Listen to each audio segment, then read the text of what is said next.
اعوذ باللہ من الشیطان الرجیم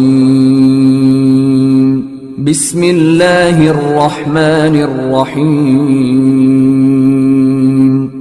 السلام علیکم، میں ہوں عاقب اتاری اور آپ کو خوابوں کی دنیا میں خوش آمدید کہتا ہوں۔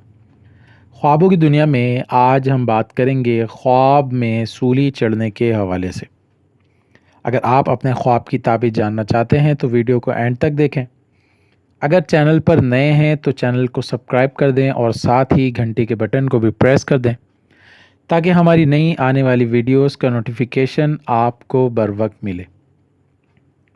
بات کرتے ہیں خواب میں سولی چڑھنے یا کسی کو دیکھنے کے حوالے سے۔ حضرت ابن سیرین رحمۃ اللہ علیہ نے فرمایا ہے کہ ایک دن کوئی شخص میرے پاس آیا اور اس نے کہا کہ میں نے خواب میں دیکھا ہے کہ ایک آدمی کے دونوں ہاتھ کاٹے اور دوسرے کو سولی چڑھایا۔ میں نے کہا اگر تم یہ بات راست کہتے ہو تو آج امیر شہر معزول ہوگا اور اس کی جگہ دوسرا امیر بیٹھے گا۔ پھر اس دن یہی ہوا اور دوسرے امیر کو بٹھا دیا گیا۔ حضرت ابراہیم کرمانی رحمۃ اللہ علیہ نے فرمایا ہے کہ اگر کوئی شخص دیکھے کہ کسی کو سولی پر چڑھایا ہے اور لوگوں کا نظارہ کرتا ہے تو دلیل ہے کہ اتنے لوگوں پر سردار ہوگا، اور اگر خواب میں دیکھے کہ کوئی اس کا نظارہ نہیں کرتا تو دلیل ہے کہ شرف اور بزرگی پائے گا، لیکن راہ دین میں بے نصیب اور فاسق ہوگا۔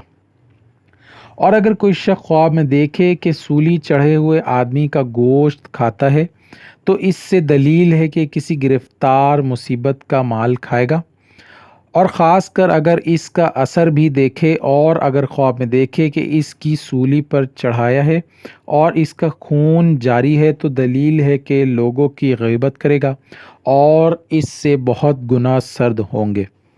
حضرت جعفر صادق رحمۃ اللہ علیہ نے فرمایا ہے کہ خواب میں سولی چڑھنا 4 وجہ پر ہے۔ نمبر 1 سرداری، نمبر 2 مال و دولت، نمبر 3 بزرگواری، نمبر 4 لوگوں کی غیبت۔ اللہ پاک سے دعا ہے اللہ پاک ہمیں دین و دنیا میں کامیابی عطا کرے اور دشمن کے شر سے محفوظ رکھے۔ صلو علی الحبیب صلی اللہ تعالی علی محمد۔